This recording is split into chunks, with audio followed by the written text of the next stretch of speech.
welcome back to my YouTube channel this month. And for today's video, we're going to talk about LinkedIn rental, guys. Kung paano kayo makikita ng passive income. But this is an update, guys. Mayroon akong ginawang tutorial video for this one. So may mga pagbabago lang kasi this time. So yun ang pag-uusapan natin. But mag-recap ako sa inyo later in this video, kaya wag kayo mag-skip.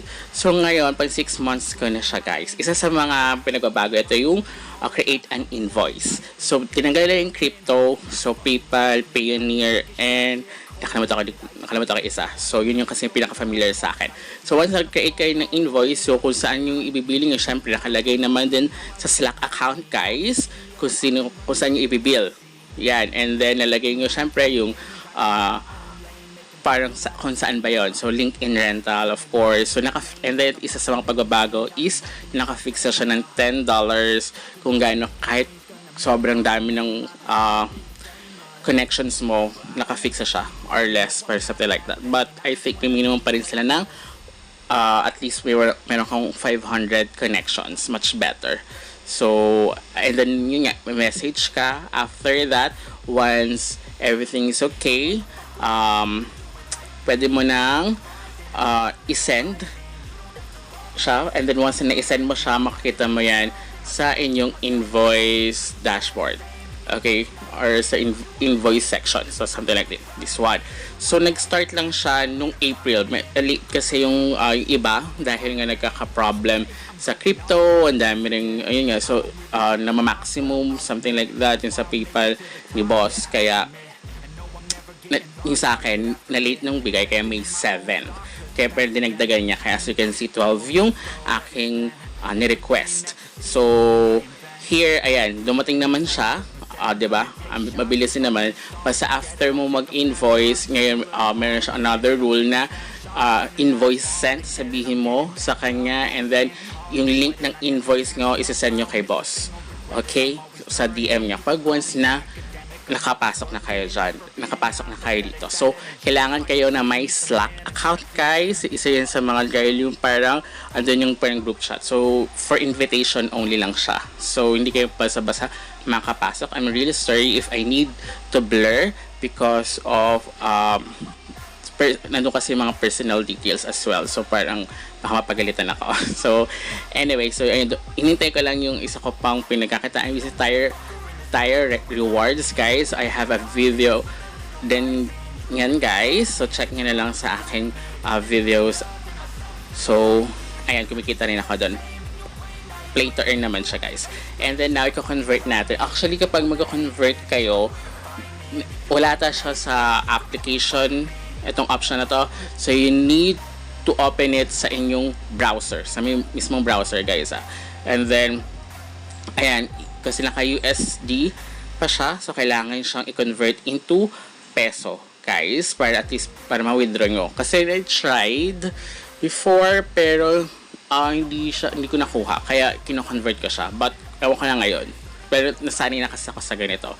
So correct me if I'm wrong, kung okay lang na kahit yung USD is masend sa inyong bank account. Bank account yung ginagamit ko ito kasi may instant 1%, instant pay. So GoTime ang ginagamit ko. Ewan ko, ayos sa kabayan.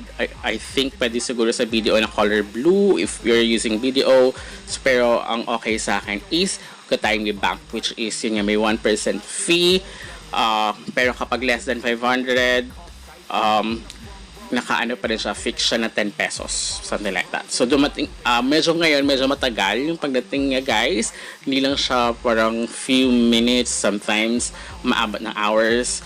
So but darating pa rin naman siya. So I receive it, as you can see, madaling araw na. So 2 in the morning.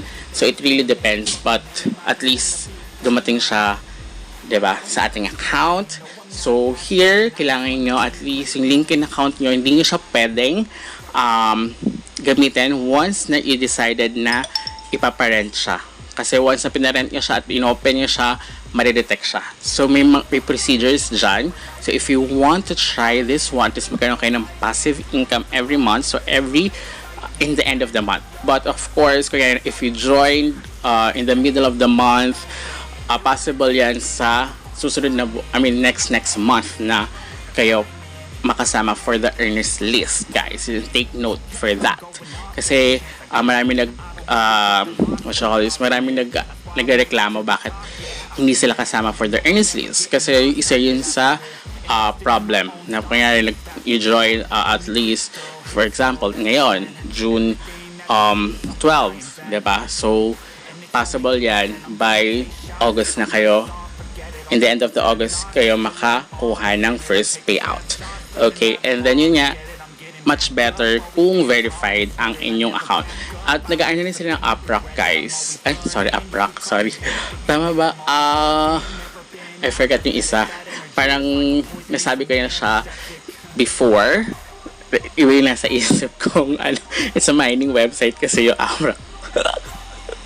Parang parehas kasi yung sounds familiar, but